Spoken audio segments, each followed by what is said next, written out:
ಕೃಷ್ಣಂ ವಂದೇ ಜಗದ್ಗುರುಂ. ಶ್ರೀಕೃಷ್ಣ ನಮಗೆ ಆದರ್ಶ. ನಮ್ಮೊಳಗಿನ ಕೃಷ್ಣನೇ ನಮಗೆ ಅಪರಿಚಿತನಾದರೆ ಬದುಕು ಕಷ್ಟ. ಒಂದೆಡೆ ಶ್ರೀಕೃಷ್ಣ ಹೇಳುತ್ತಾನೆ, ನನ್ನನ್ನು ನಂಬುತ್ತೀಯಾ? ನಂಬುವುದಾದರೆ ಪೂರ್ತಿಯಾಗಿ ನಂಬು, ಅನುಮಾನವಿಲ್ಲದೆ. ಶುದ್ಧ ಮನಸ್ಸಿನಿಂದ ಮಗು ತಾಯಿಯನ್ನು ಅಪ್ಪುವ ಹಾಗೆ ನಂಬು.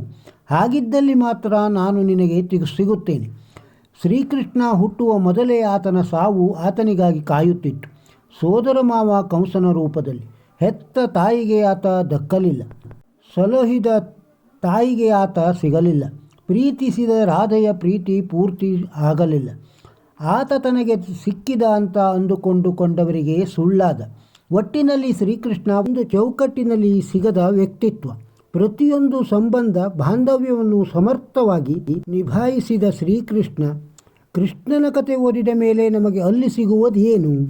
ಪ್ರೀತಿಸಿ ಮುದ್ದಿಸಬೇಕಾದ ಮಾವನಾದ ಕಂಸ ಪ್ರೀತಿ ನಮಗೂ ಸಿಗದಿರಬಹುದು. ತಾಯಿಯಂತೆ ಬಂದು ಮಲೆಯುಣಿಸುವ ಪೂತನಿಯೂ ನಮಗೆ ಸಿಗಬಹುದು. ಏನೂ ಬಯಸದ ಶುದ್ಧ ಹೃದಯದ ಪ್ರೀತಿ ಕೊಡುವ ರಾಧೆಯೂ ನಮಗೆ ಭೇಟಿಯಾಗಬಹುದು.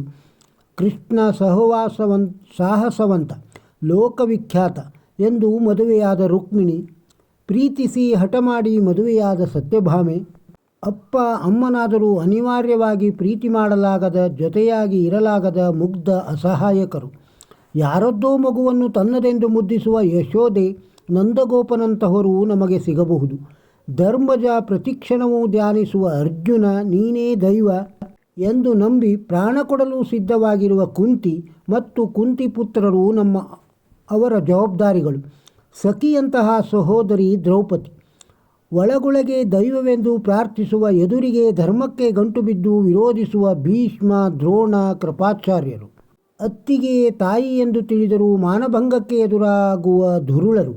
ನಿನ್ನನ್ನು ನಂಬುವುದೇ ಇಲ್ಲ ಎಂದು ಧಿಕ್ಕರಿಸಿ ಎದುರಿಸುವ ದುರ್ಯೋಧನ, ಶಕುನಿ, ದುಶ್ಯಾಸನ, ಶಿಶುಪಾಲ, ಜರಾಸಂಧ. ಮಗುವಿನಂತಹ ಗೆಳೆಯ ಸುಧಾಮ, ದೈವವೆಂದು ಪ್ರಾರ್ಥಿಸುವ ಅಕ್ರೂರ, ವಿಧುರ. ಸ್ವಲ್ಪ ಖ್ಯಾತಿ ಸಿಕ್ಕಿದರೆ ಸಾಕು, ತಾವು ದೈವವಂಶದವರು ಎಂದು ಹಾರಾಡುವ ಯದುವಂಶದವರು. ಕಷ್ಟದ ಮಹತ್ವ ತಿಳಿಯದ ಮಕ್ಕಳು. ಬದುಕಿನುದ್ದಕ್ಕೂ ನ್ಯಾಯ ಧರ್ಮ ಸಂಸ್ಥಾಪನೆಗಾಗಿ ಹೋರಾಡಿ ತಂತ್ರ ಕಪಟ ನೀತಿಯನ್ನು ತನ್ನದಾಗಿಸಿ ಜಗತ್ತು ಬಿಟ್ಟು ಹೋಗುವಾಗ ಎಲ್ಲವನ್ನೂ ಇಲ್ಲಿಯೇ ಬಿಟ್ಟು, ಏನನ್ನೂ ತನ್ನೊಡನೆ ಒಯ್ಯದ ಎಲ್ಲ ಐಹಿಕ ಲೌಕಿಕ ಲೋಕದೊಳಗಿದ್ದು ಏನನ್ನೂ ಅಂಟಿಸಿಕೊಳ್ಳದೆ ಕೊನೆಯಲ್ಲಿ ತನ್ನ ಕುಲ ವಂಶ ನಾಶ ಆಗುವುದನ್ನು ನೋಡಿ ಕೇವಲ ಬದುಕಿನ ಕರ್ತವ್ಯವನ್ನು ನಿಭಾಯಿಸುವ ಶ್ರೀಕೃಷ್ಣ. ದುಷ್ಟರನ್ನು ನಿಗ್ರಹಿಸಲು ಧರ್ಮ ಸಂಸ್ಥಾಪನೆಗಾಗಿ ಕೃಷ್ಣನ ಬಾಳು ದೇವರ ಅವತಾರವಷ್ಟೇ ಅಲ್ಲ, ನಮ್ಮ ಪ್ರಸ್ತುತ ಬದುಕಿಗೂ ಉದಾಹರಣೆ ಮತ್ತು ಯಾವತ್ತಿಗೂ ನಮಗೆ ಆದರ್ಶ. ನಮಗೂ ಸಹ ದುರ್ಯೋಧನ, ದುಶ್ಯಾಸನ, ಶಕುನಿ, ಕರ್ಣರು ಎದುರಾಗಬಹುದು. ನಮಗೆ ಸಿಕ್ಕ ಪ್ರತಿಯೊಬ್ಬರೊಡನೆ ನಾವು ಹೇಗಿರಬೇಕು, ಹೇಗೆ ವ್ಯವಹರಿಸಬೇಕು? ಶ್ರೀಕೃಷ್ಣ ಅತ್ಯುತ್ತಮ ಉದಾಹರಣೆ. ವೈರಿಯೊಡನೆ, ಸ್ನೇಹಿತರೊಡನೆ, ಸಹೋದರಿ ದ್ರೌಪದಿಯಂಥವರೊಡನೆ, ಪ್ರೇಮಿ ಮಡದಿ ಗೆಳೆಯರೊಡನೆ ಹೇಗಿರಬೇಕು? ಸಂಬಂಧ ಬಾಂಧವ್ಯ, ಬದುಕಿನ ರಾಜಕೀಯಗಳನ್ನು ಹೇಗೆ ನಿಭಾಯಿಸಬೇಕು ಎನ್ನುವುದಕ್ಕೆ ಶ್ರೀಕೃಷ್ಣ ನಮಗೆ ಅತ್ಯುತ್ತಮ ಆದರ್ಶ. ಅಂದಿಗೂ ಇಂದಿಗೂ ಎಂದೆಂದಿಗೂ ಬದುಕಿನ ಪ್ರತಿಯೊಂದು ಕ್ಷಣಕ್ಕೂ ಆದರ್ಶ ಶ್ರೀಕೃಷ್ಣ. ನಮ್ಮ ಬದುಕಿನ ಕುರುಕ್ಷೇತ್ರದಲ್ಲಿಯೂ ಸಹ ರಣರಂಗದ ಯುದ್ಧದಲ್ಲಿ ನಾವಿದ್ದರೂ ಶಸ್ತ್ರ ಹಿಡಿಯದ ಸ್ವಯಂ ಕಿರುನಗುವಿನ ಶ್ರೀಕೃಷ್ಣ ನಮಗೆ ಆದರ್ಶ. ವಿಪರ್ಯಾಸ ಏನು ಗೊತ್ತಾ?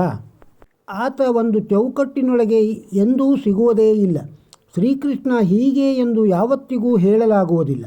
ನಮ್ಮ ಬುದ್ಧಿಮಟ್ಟ ಎಷ್ಟಿದೆಯೋ ಅಷ್ಟು ಮಾತ್ರ ಆತ ನಮಗೆ ದಕ್ಕುತ್ತಾನೆ. ಈ ಜಗತ್ತಿನ ಎಲ್ಲವೂ ನಮ್ಮದು, ನಮಗಾಗಿ ಎಂದು ಕೊಳ್ಳುತ್ತೇವೆ. ನಿತ್ಯವೂ ಮಿಥ್ಯ ಭ್ರಮೆಯಲ್ಲಿ ಬದುಕುತ್ತೇವೆ.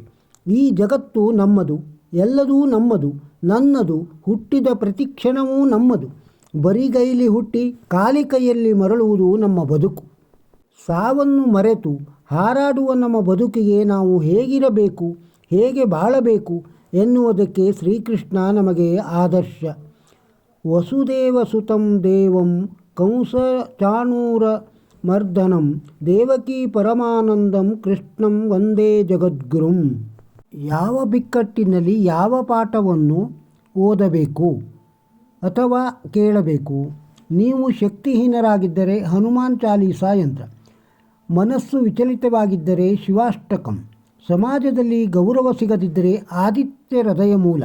ಕೌಟುಂಬಿಕ ತೊಂದರೆ ಇದ್ದರೆ ಗಣಪತಿ ಅಥರ್ವ ಶಿಷ್ಯ. ಕೆಲಸಗಳನ್ನು ಮಾಡಲು ಮತ್ತು ವ್ಯವಸ್ಥೆಯನ್ನು ಕಡಿತಗೊಳಿಸಲು ಕಾಲಭೈರವ ಅಷ್ಟಕ. ಶತ್ರುಗಳನ್ನು ಜಯಿಸಲು ಬಜರಂಗ ಬಾಣ. ಮಕ್ಕಳ ಸಮಸ್ಯೆ ಇದ್ದರೆ ಗೋಪಾಲ ಸಹಸ್ರ ಸ್ತೋತ್ರ. ನ್ಯಾಯಾಲಯ ಪ್ರಕರಣವಾಗಿದ್ದರೆ ಸುಂದರಕಾಂಡ. ಹಣದ ಸಮಸ್ಯೆಗಳನ್ನು ಪರಿಹರಿಸಬೇಕಾದರೆ ಕನಕಧಾರಾ ಸ್ತೋತ್ರ. ಮುಂದೆ ದಾರಿ ಇಲ್ಲ ಎನ್ನುವುದಾದರೆ ವಿಷ್ಣು ಸಹಸ್ರನಾಮ. ಎಲ್ಲ ತೊಂದರೆಗಳನ್ನು ತೊಡೆದು ಹಾಕಲು ದುರ್ಗಾ ಸಪ್ತಶತಿ. ಖುಷಿ ಬೇಕೆಂದರೆ ರಾತ್ರಿ ಎಚ್ಚರವಾಗಿರಬೇಡ. ಶಾಂತಿ ಬೇಕೆಂದರೆ ಹಗಲಿನಲ್ಲಿ ಮಲಗಬೇಡ. ಸಮಾನ ಬೇಕೆಂದರೆ ವ್ಯರ್ಥವಾಗಿ ಮಾತನಾಡಬೇಡ. ಮತ್ತೆ ಪ್ರೇಮ ಬೇಕೆಂದರೆ ನಿಮ್ಮವರನ್ನು ಬಿಟ್ಟುಕೊಡಬೇಡ. ಈ ವಿಡಿಯೋದಲ್ಲಿರುವ ಮಾಹಿತಿ ನಿಮಗೆ ಇಷ್ಟವಾಗಿದ್ದರೆ ಒಂದು ಲೈಕ್ ಕೊಡಿ. ಇದನ್ನು ಇತರರಿಗೂ ಶೇರ್ ಮಾಡಿ. ನಮ್ಮ ಚಾನಲ್ಲಿಗೆ ಸಬ್ಸ್ಕ್ರೈಬ್ ಇನ್ನೂ ಆಗದೇ ಇದ್ದರೆ ಸಬ್ಸ್ಕ್ರೈಬ್ ಆಗಿ, ಆಲ್ ಬಟನ್ ಒತ್ತಿ. ನಮಸ್ಕಾರ.